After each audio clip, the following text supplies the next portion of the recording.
Hoy nos corresponde hablar de la restauración.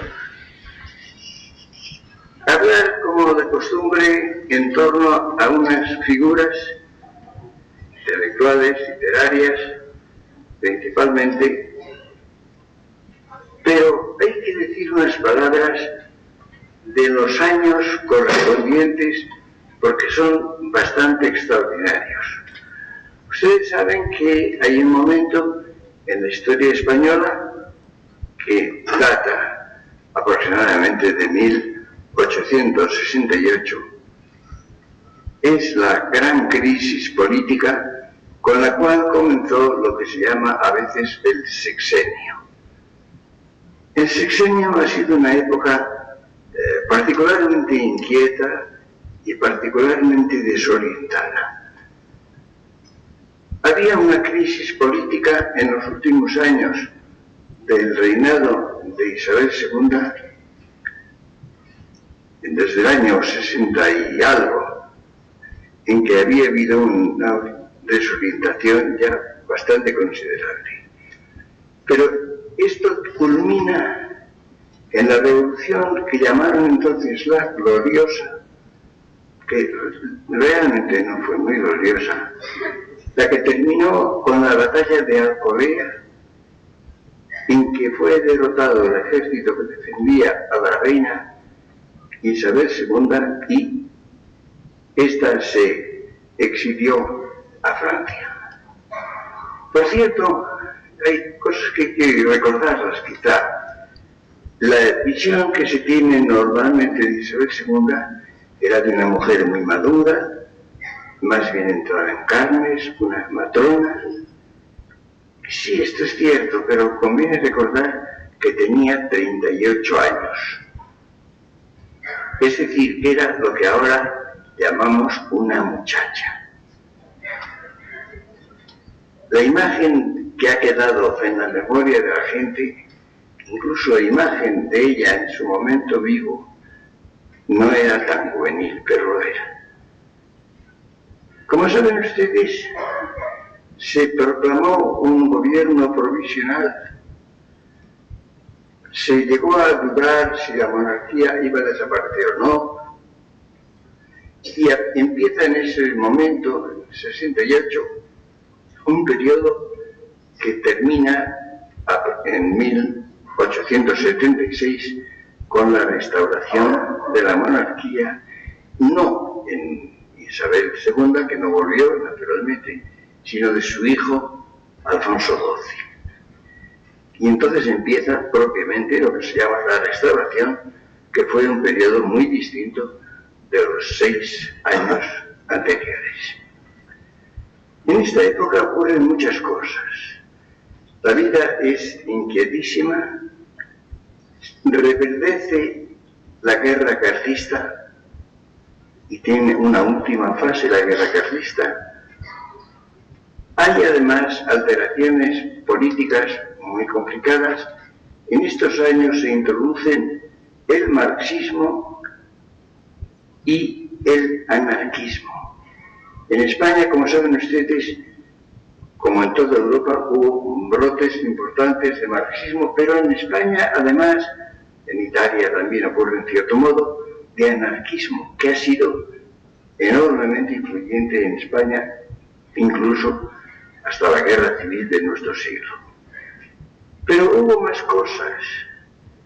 Hubo un movimiento cantonalista en que los cantones, especialmente en Levante, por ejemplo Cartagena o Alcoy y en otros lugares, querían tener, diríamos, una especie de independencia o de secesión de España. Se ofrecieron incluso a los Estados Unidos para formar parte de ellos. Supongo que la sorpresa en los Estados Unidos fue mayúscula. Se planteó el problema de la república o monarquía. Se hicieron unas cortes constituyentes en 1869, de las que tengo bastante información por un azar, porque tengo el grueso volumen publicado de las actas de las cortes, en que lo raro era encontrar algo que tuviera sentido común. Desde lo que pudiéramos llamar con terminología más reciente las izquierdas, hasta algunos obispos que tomaban parte de ellas, parecía que la condición para decir algo fuera que no tuviera sentido. De vez en cuando hay algunas excepciones. Por ejemplo, cuando habla Valera. Esto sí es ejemplar, y algunos más, pero muy pocos más, muy pocos. Se cuentan con los dedos. Como ven ustedes, es una época de gran agitación política y de inmensa desorientación. Se decide al final que continúe una monarquía, pero con un rey distinto, y que no sea Borbón. Se piensa en un candidato prusiano, el príncipe de Hohenzollern-Sigmaringen. Los madrileños decían ole ole si me eligen. Versión fonética aproximada de su nombre. Francia objetó a esta idea de que pudiera reinar un príncipe prusiano en España. Entonces hubo una tensión enorme entre los dos países, Francia y Prusia. Y lo grave del caso es que no reinó en España, por supuesto, el príncipe alemán, pero hubo nada menos que la guerra franco-prusiana en 1870, que terminó, como saben ustedes bien, con la caída de Napoleón III y, por tanto, del Segundo Imperio, y la fundación del Imperio Alemán en el Palacio de Versalles. Es decir, las consecuencias fueron enormes, no para España, sino para Francia y para Alemania. Al final se ofreció la corona a un príncipe de Saboya, de la Casa de Saboya, que aceptó y aprobó la decisión y fue rey de España, Amadeo I. El que lo promovió y el que era su partidario principal era el general Prim, que había sido una de las figuras militares más importantes de la época anterior. Pero Prim fue asesinado en un coche. Recuerdan ustedes unos versos de la época. En la calle del Turco lo mataron a Prim, sentadito en su coche con la Guardia Civil. La calle del Turco es la que actualmente se llama, ¿cómo se llama? Tiene que hacer un mejor del nombre antiguo. ¿Sí? Sí. Bueno. Y cuando llegó a Madrid el rey de Saboya, de la Casa de Saboya, encontró con que estaba muerto su defensor y partidario. Como saben ustedes, reinó con gran dificultad con la oposición de los alfonsinos que deseaban la restauración borbónica, de los carlistas, que por supuesto lo aborrecían, de los cantonalistas y de todo. Y al cabo de un poco tiempo, este hombre, excelente por lo visto, lleno de buenas intenciones, abdicó la corona y volvió a su país. Como ven ustedes, no cabe mayor alteración, mayor inquietud, mayor agitación que en estos años.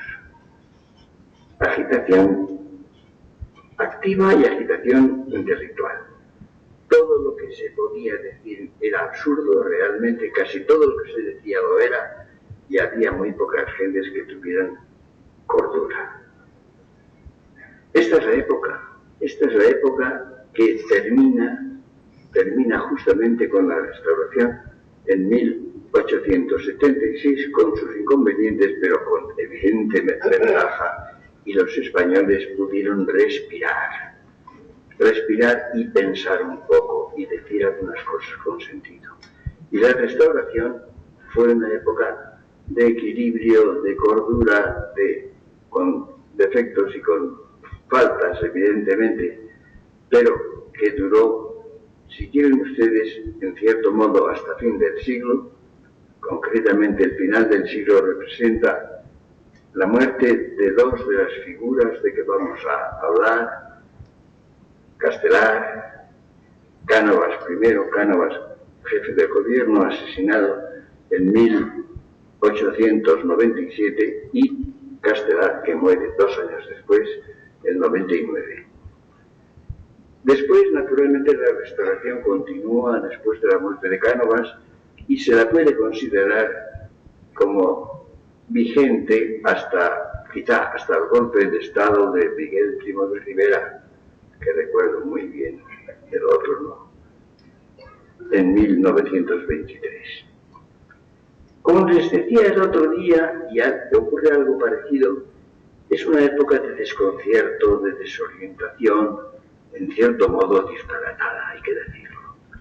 Pero justamente hay que refugiarse en unas cuantas grandes figuras intelectuales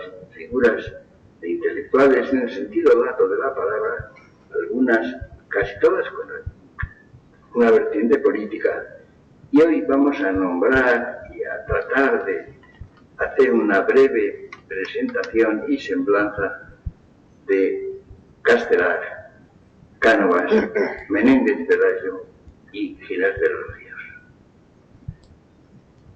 De los pocos minutos de que disponemos, vamos a tratar de situarnos simplemente, de decir algo que han sido. Castelar, como saben ustedes, es una figura muy curiosa, muy atractiva y enormemente olvidada. Conviene decir, antes de empezar, antes de decir todo eso, que fue una figura de una popularidad ilimitada, que era de las figuras más conocidas, por supuesto en España, pero en toda Europa y en América. Y cuando murió el año 1899, la muerte de Castelar fue un acontecimiento mundial comparable a la muerte de Víctor Hugo, lo cual nos cuesta trabajo creer ahora, porque precisamente el número de lectores de Castelar es mínimo y el conocimiento de su figura es bastante desdibujado. Fue político republicano. Hay que advertir que con mucha cordura, con un espíritu liberal y con una gran moderación, de la cual hizo alarde hasta el final de su vida. Pero evidentemente su talento principal era el oratorio. Fue el gran orador de la época. Hablaba en un estilo que no conservamos porque no se grababan las cosas. Naturalmente quedan muchos textos, quedan textos escritos de gran elocuencia, de gran belleza literaria, pero no conservamos su voz, ni sus gestos, ni nada parecido. Castelar tenía además una prosa muy oratoria, era primariamente orador. Incluso yo diría que su obra intelectual era también oratoria. Él fue catedrático de Historia en la Universidad de Madrid. Fue de una popularidad extraordinaria, no de gran rigor intelectual. Era un hombre además de lectura inmensa y dejó no solamente muchos discursos que están publicados y muchos artículos, sino bastantes libros. Algunos libros de carácter histórico, por ejemplo, una especie de biografías o crónicas de años singulares. Yo he leído bastantes, yo he leído muchas cosas raras que nadie lee ahora. Y he leído bastantes libros de Castelar. Escribió además varias novelas en gran parte históricas, con figuras históricas, novelas centradas en episodios de la historia antigua o de la historia italiana, sobre todo del Renacimiento. Todo esto se ha desvanecido. Esto no existe. Él fue político, fue diputado muchas veces, fue una figura de republicano, por tanto disidente de los gobiernos existentes en España en aquel momento, pero siempre dentro de un espíritu moderado y conciliador. Uno de los rasgos de esta época es que los políticos solían ser amigos suyos, quiero decir amigos entre sí, y cuando había luchas, a veces enconadas, en el Parlamento, en el Congreso, después eran amigos personales que tomaban un café juntos y se daban un abrazo. Era una época en lo intelectual particularmente civilizada. Intervino en política más activamente en los meses, porque no digo un año, de la República. Cuando dimitió, cuando abdicó el rey Amadeo I, el Congreso proclamó la República y esta República duró 11 meses, entre 1873 y 1874, en medio de un hervidero de oposición y de luchas de todo tipo entre todos los elementos que antes he enumerado. Fue, por tanto, una época desastrosa, alterada constantemente, en que España estuvo a punto de desaparecer o de disolverse en el desorden más completo. Esto es muy importante y conviene decirlo.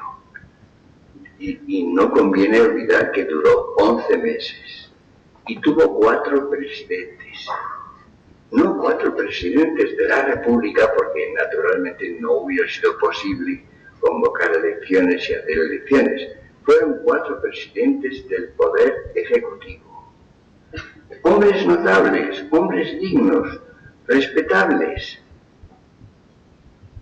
4. Y evidentemente eran hombres notables. Uno de ellos era catedrático de metafísica en la Universidad de Madrid, don Nicolás Salmerón. Menéndez Pelayo, que nos va a ocupar esta tarde, y que no les tenía simpatía a los grosistas,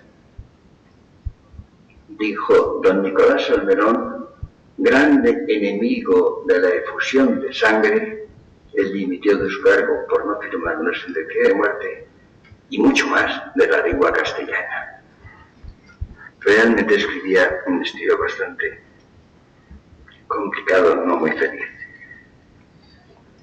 Pi Margall introdujo algo que fue muy importante y que fue, yo creo, la causa principal de la breve vida de la República: el federalismo. Él era federal, republicano federal y sinalagmático, como decía, con palabras que no creo que no se ha vuelto a usar desde entonces. Era un hombre dignísimo, austero, que vivía con gran modestia, casi con pobreza. Pero naturalmente la razón principal por la cual España en su breve experiencia republicana fue federal, yo creo, y lo he dicho a veces, lo dije, me acuerdo, en los Estados Unidos, en un público que se interesó por ello y lo aprobó bastante, porque la expresión República Federal suena bien. Y es verdad que suena bien. República Federal. Y la gente se entusiasmaba. No sabía muy bien lo que era. Y lo que empezó a ser no era promisor. Fue bastante desastroso. Tuvo que dimitir, porque la cosa iba increíblemente mal. Y entonces se encargó del Poder Ejecutivo don Emilio Castelar. Castelar era republicano, era más político que Pi Margall. Era un republicano de abolengo, lo había sido siempre, repito, moderado, pero lo había sido de toda su vida. Quería restablecer la convivencia de los españoles y el orden y la disciplina. Y él dijo que quería una república con ejército, con guardia civil, con disciplina, en que se cumplieran las leyes. Trató de hacer frente a los carlistas que estaban en guerra. Trató de sofocar el cantonalismo. que amenazaba con atomizar a España y reducirla a un inmenso conjunto de cantones, pensando en Suiza, como si Suiza se pudiera parecer algo a España, ni por tamaño, ni por historia, ni por estructura social, ni por nada.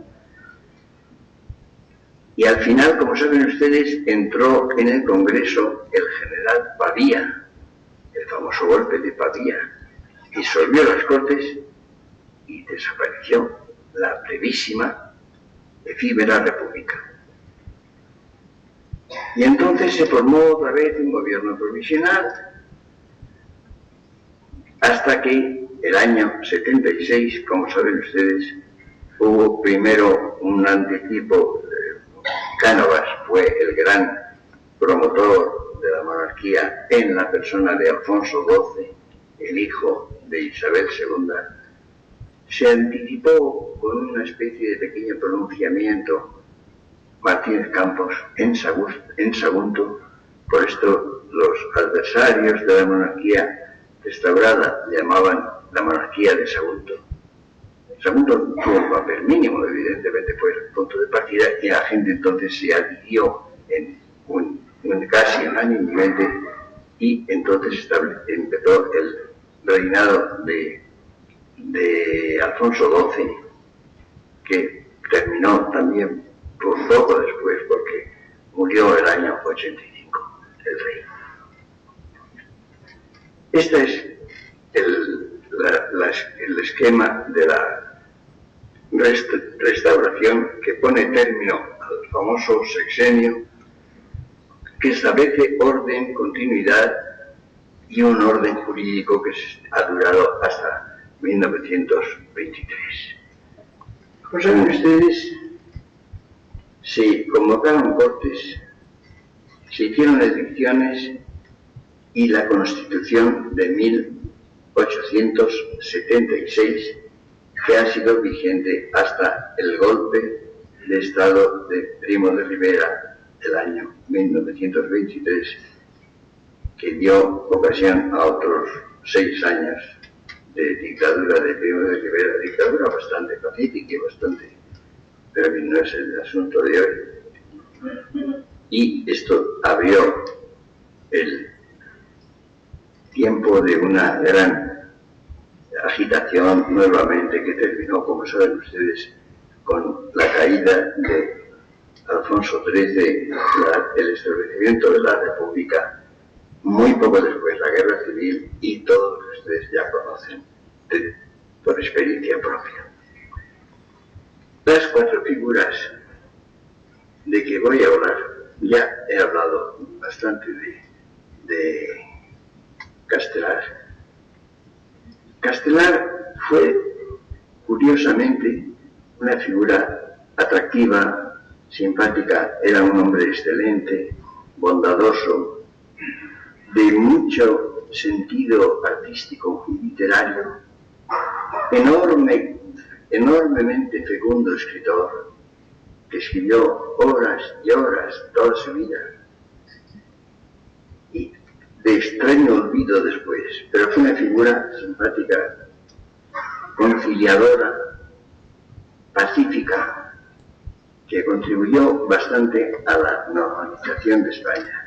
Él era republicano y lo fue siempre, pero cuando se consolidó la monarquía de la Restauración, la monarquía en que alternaban en los gobiernos casi de modo regular Cánovas y Sagasta, él forjó una especie de tercera posición que llamó el posibilismo.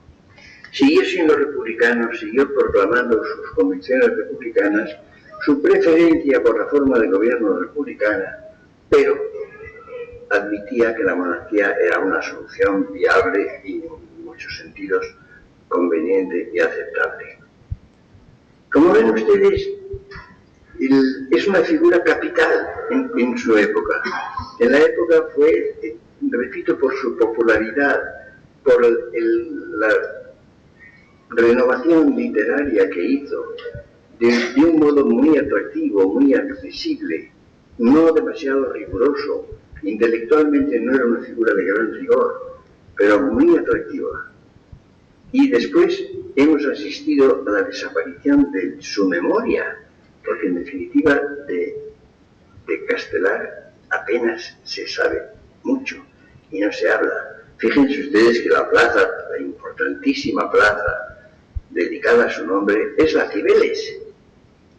La Cibeles se ha llamado Plaza de Castelar y por último, con buen sentido, se ha aceptado que su nombre real, su nombre efectivo es Cibeles. Y ahora las placas de la calle ponen Plaza de la Cibeles. Pero fíjense ustedes el descenso de popularidad que significa este cambio de las placas urbanas. Cánovas era muy distinto. Cánovas, que era malagueño, era un hombre de doctrina, era un hombre de enorme cultura. También lo era Castelar, pero una cultura, diríamos, más popular, más literaria. La cultura de Cánovas era mucho más rigurosa. Fue historiador, importante historiador. Dirigió durante bastante tiempo una historia de España publicada por la Academia de la Historia y naturalmente fue también todo lo que podía ser en la Academia Española. Tenía una vasta cultura, escribió literatura, escribió versos que no tienen interés, escribió una novela histórica, La campana de Huesca, que tampoco tiene mucho interés. Escribió estudios históricos importantes sobre España, sobre la historia de España, sobre la decadencia española, sobre muchas figuras españolas importantes. Y eso sí, es sólido, es valioso y tuvo un gran conocimiento. Fue una figura de gran relieve, era particularmente inteligente, era un hombre de gran inteligencia y es una de las grandes figuras intelectuales del siglo XIX que pudo haber sido, si se hubiera dedicado a la cultura, a la historia, por ejemplo, hubiera sido un excelente historiador. Fue una figura política, predominantemente política, de gran talento, de gran equilibrio y que contribuyó mucho a la estabilización de España y a la época de prosperidad que tuvo hasta finales de siglo, hasta su muerte. No olviden ustedes que los episodios nacionales de Galdós terminan precisamente con el volumen dedicado a Cánovas y a su muerte. Había empezado con Trafalgar, es decir, los episodios nacionales van de 1805 a 1897, es decir, el siglo entero, que empieza con la batalla de Trafalgar, en que los Nelson y la flota inglesa derrotan a la flota franco-española y terminan con el asesinato de Cánovas. Cánovas es una figura clave. Es, en algún sentido, desde el punto de vista político, la figura más importante del siglo XIX. En los últimos años ha tenido historiadores excelentes.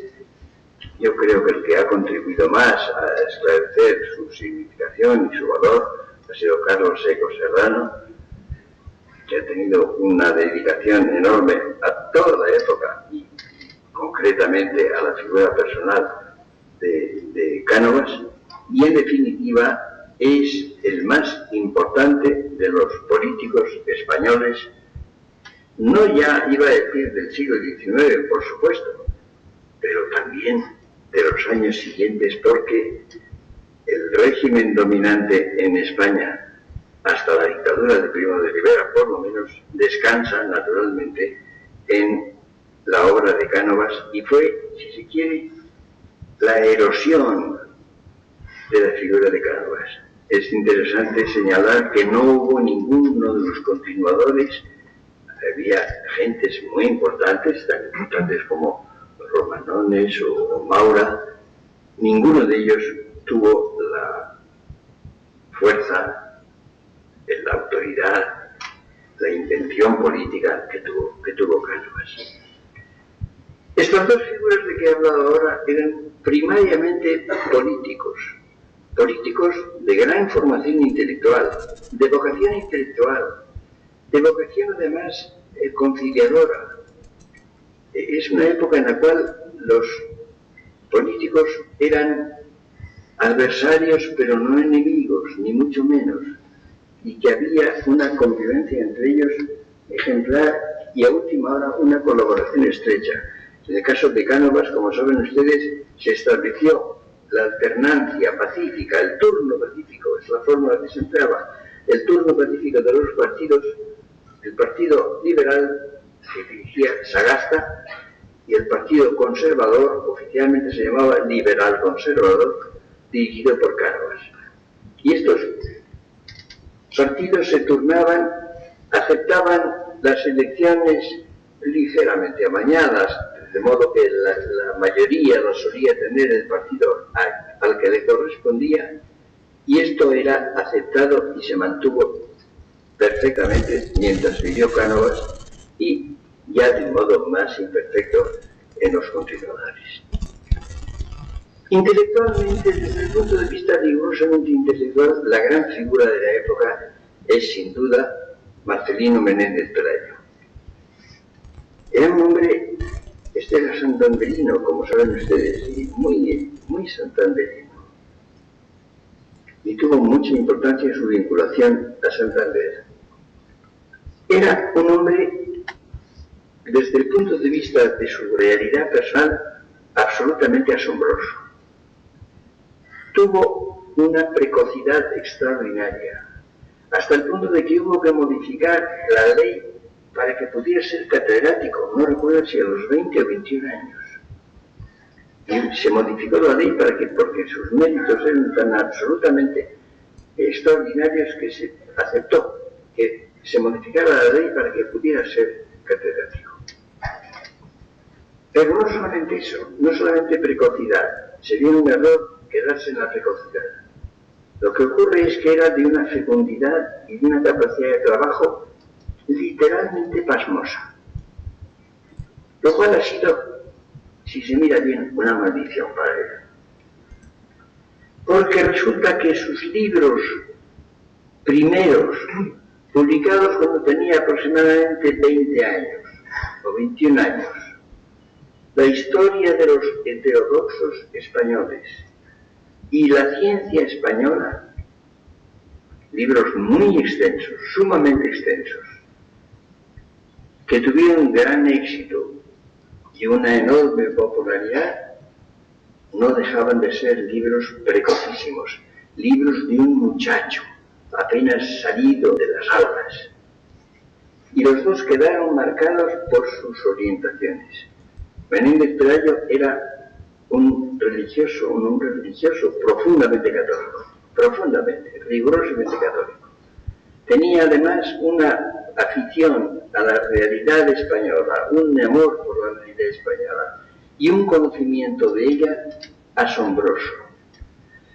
De tal manera que él, en la historia de los heterodoxos españoles, examina una enorme cantidad de figuras españolas de todos los tiempos, desde el punto de vista de un catolicismo ortodoxo y riguroso, hasta el punto de que a veces incluye entre los llamados heterodoxos a los que no lo eran, o lo eran poquísimo, o hubieran sido considerados ahora como padres de la Iglesia. Eso por una parte. Por otra, tenía una valoración enorme de la cultura española de todos los tiempos y sobre todo del Renacimiento, de los siglos XVI, XVII, y de su valor incluso científico, que no era conocido. Lo sacaba literalmente de quicio el que los que tenían una ideología distinta, poco católica o anticatólica, que era más frecuente, porque el siglo XIX tiene bastante poco contenido propiamente religioso, y lo que hay es una pugna, una diversidad entre clericales y anticlericales. Pues bien, no tenían la menor idea de la cultura española. Negaban que hubiera habido nada que valiera la pena, no digamos científicamente, pero también en otros campos. Científicamente lo consideraban nulo. no habían leído un solo libro de esas épocas, y Menéndez Pelayo había leído cientos, y no podía soportar la ignorancia y el carácter negativo que tenían sus adversarios, entre los cuales, hay que decirlo también, se incluían algunos frailes que se oponían a todas esas ideas desde el punto de vista distinto, porque eran mucho más católicos que nadie, y por supuesto que Menéndez Pelayo. Estas dos obras, que son muy importantes, a las cuales hay que acudir porque tienen una información fabulosa, eran vehementes, apasionadas, a veces injustas, inexactas, porque eran obras de un muchacho de 20, 22 años aproximadamente.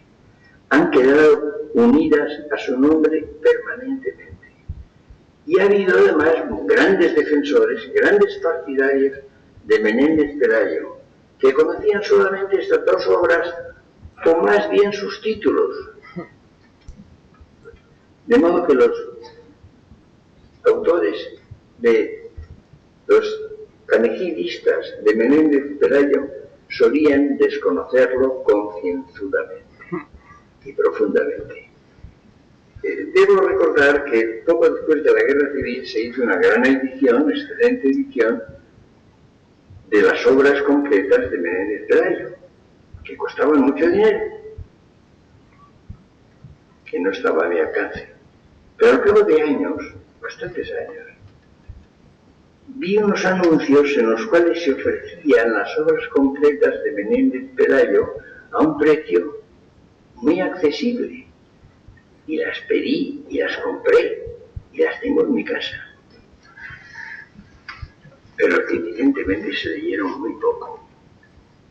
Y ha permanecido como un hombre, en definitiva, poco leído. Escribió enormemente, pero poco leído. Y escribió con gran talento, con gran conocimiento, con una buena prosa, poco anticuada, que nos parece. Piensen ustedes, él fue un poco ligero en ocasiones. Por ejemplo, es famosa la frase que escribió hablando de las nieblas germánicas. Entre los más bien adversarios de sus ideas había muchos partidarios de la cultura alemana que te conocían profundamente, tal menos porque no sabían alemán. Menéndez Pelayo tampoco, pero aprendió. Leyó copiosamente en alemán. Y su libro sobre la novela en España y su libro sobre las ideas estéticas en España consisten principalmente de comentarios de autores alemanes, porque sabía muy bien alemán y leyó a todos los autores alemanes que se ocuparon de problemas estéticos. Y escribió sobre la historia de la poesía en España, sobre la poesía hispanoamericana. Escribió sobre todo lo imaginable, en gran cantidad y casi siempre con gran calidad y con equilibrio. Es decir, Menéndez Pelayo sigue siendo una mina apenas explorada, apenas explotada. Y cuando se vuelve a él y se lo estudia, poco después de la Guerra Civil, hacia el año 40 o 41, publicó un libro estupendo, ahí entra algo sobre Menéndez Pelayo. Ahí está. Y ese libro ni agota ni de lejos la obra de Menéndez Pelayo. Y fue, además, el origen de una fantástica escuela de filólogos, de historiadores de la literatura y de la lengua, de la cual el más ilustre de todos fue Menéndez Pidal. Lo curioso del caso, y el próximo día hablaremos de él, es que mientras Menéndez Pelayo, que escribió de esta manera abrumadora, inmensa, murió de 56 años. Murió en lo que hoy llamaríamos plena juventud, y en su época no tanto, pero casi. don Ramón Menéndez Pidal, que también escribió enormemente, vivió 99 años y 8 meses. Es decir, que la vida de Menéndez Pidal fue casi el doble en longitud, en duración, de la de su maestro realmente, de Menéndez Pelayo. Yo he conocido mucho, he tenido muy buena amistad con Menéndez Pidal, no he conocido naturalmente a Menéndez Pelayo, que murió 2 años antes de mi nacimiento, y me puedo considerar en algún sentido discípulo de Menéndez Pidal, pero no de Menéndez Pelayo, pero no dejo de reconocer el enorme mérito, el enorme valor y la infrautilización de su obra, porque en definitiva Menéndez Pelayo está pidiendo a gritos que se vuelva a él, que se lo lea, no totalmente, no se lo pido a nadie, no y por igual, pero en una obra muy importante, porque además tenía una visión de la realidad española y de la realidad artística y literaria en lengua española sumamente extraordinaria. Como ven ustedes, por tanto, es una figura para no olvidarla, no se la puede olvidar. Y hay una cuarta figura de la época, característica de la Restauración también, que es don Francisco. Sí, he tenido un momento de Ginés de los Ríos. Don Francisco Ginés de los Ríos era andaluz. Fue profesor de una manera curiosa. Fue profesor de la Universidad de Madrid y ocurrió con él algo muy lamentable. Ustedes saben que había habido un ministro llamado Orobio que destituyó a una serie de profesores que eran procedentes del magisterio de Julián Sanz del Río, que eran krausistas. La palabra krausista, que hoy apenas se emplea, fue muy importante en la segunda mitad del siglo XIX. Krause era un filósofo alemán que se expatrió por dificultades políticas, sobre todo de Alemania, que estuvo bastante tiempo en Bélgica, que fue muy admirado en Bélgica y en España. En España, sobre todo, principalmente porque tenía preocupaciones morales y religiosas.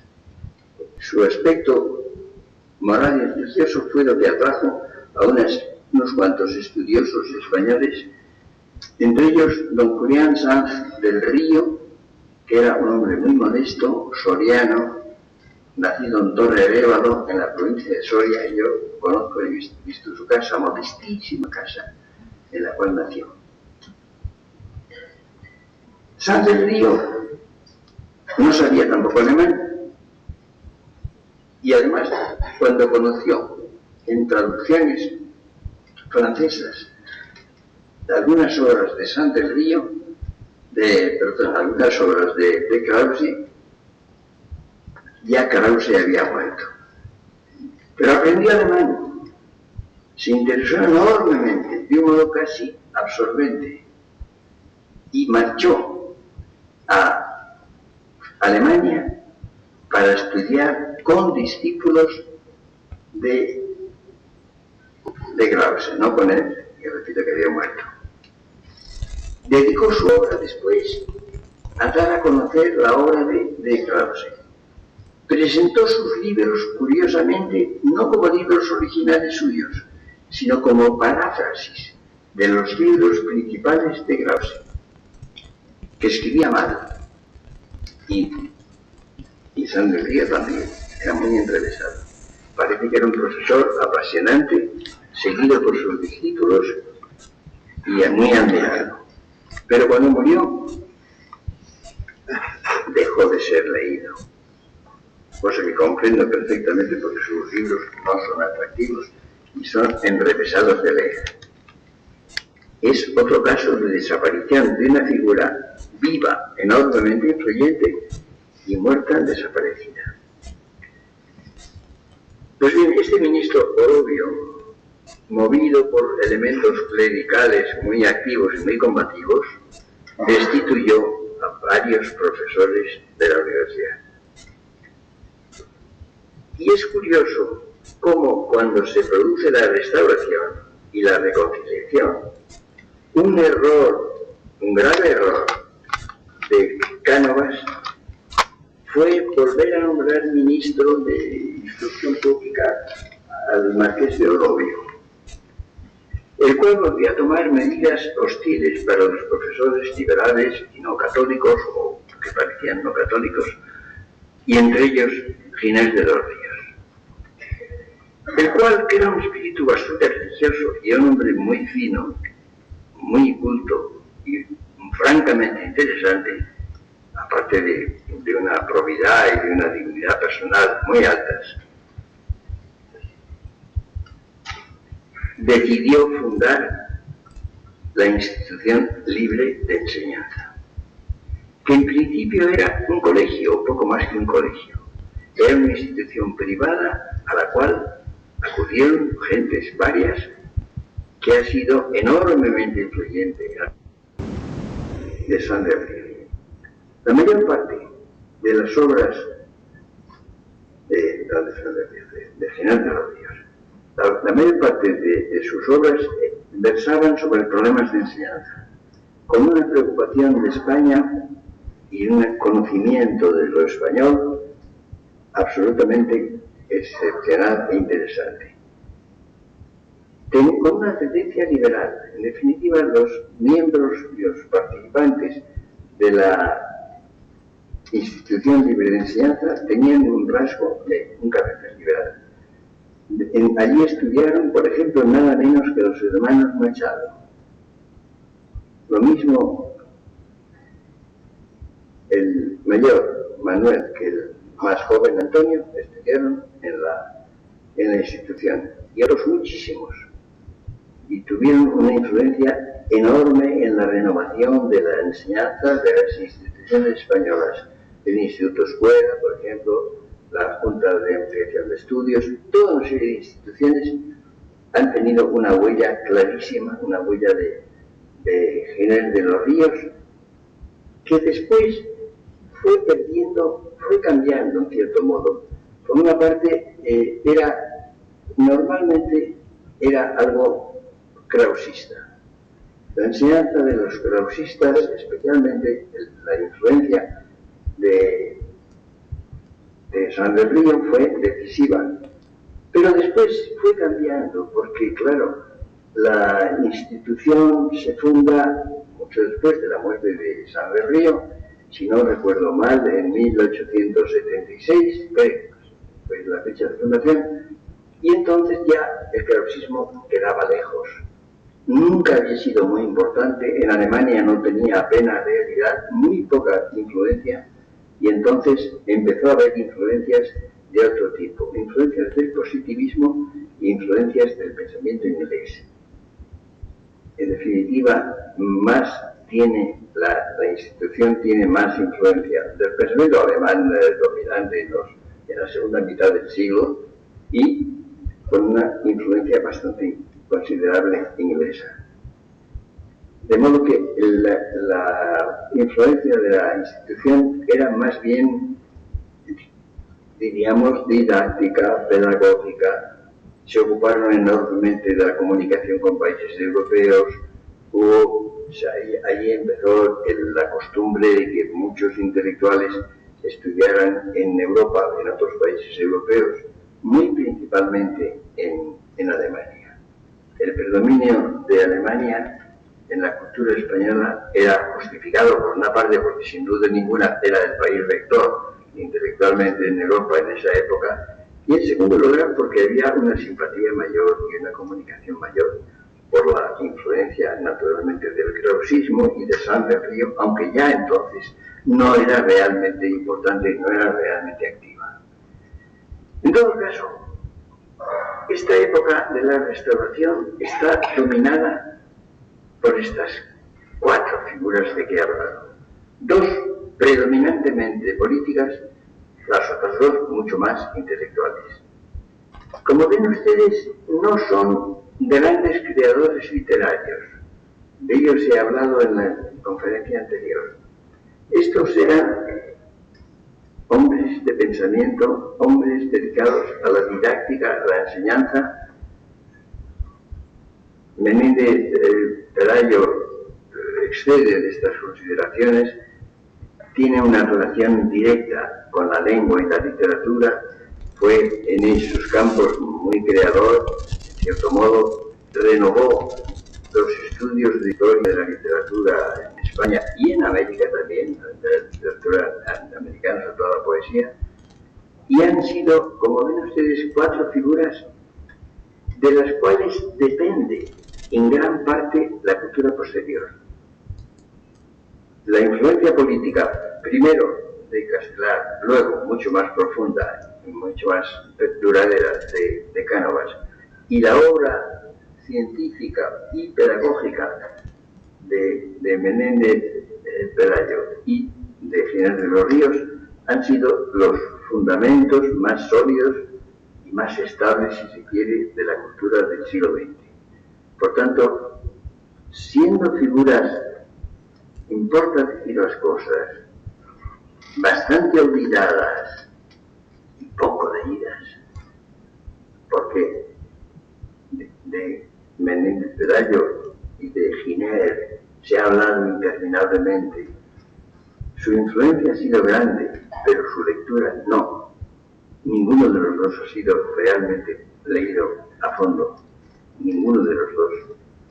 Sin embargo, han sido justamente los que han establecido, diríamos, como el fondo sobre el cual se ha desarrollado enormemente la cultura española de nuestro siglo. Y no se puede entender lo que se ha hecho en este siglo, que ha sido evidentemente más creador que ellos, sin tener en cuenta, diríamos, como el terreno sobre el cual se han movido, sobre el cual se ha edificado lo que ha sido una de las culturas más creadoras, más innovadoras de toda Europa en este siglo, la nuestra, la de nuestro siglo.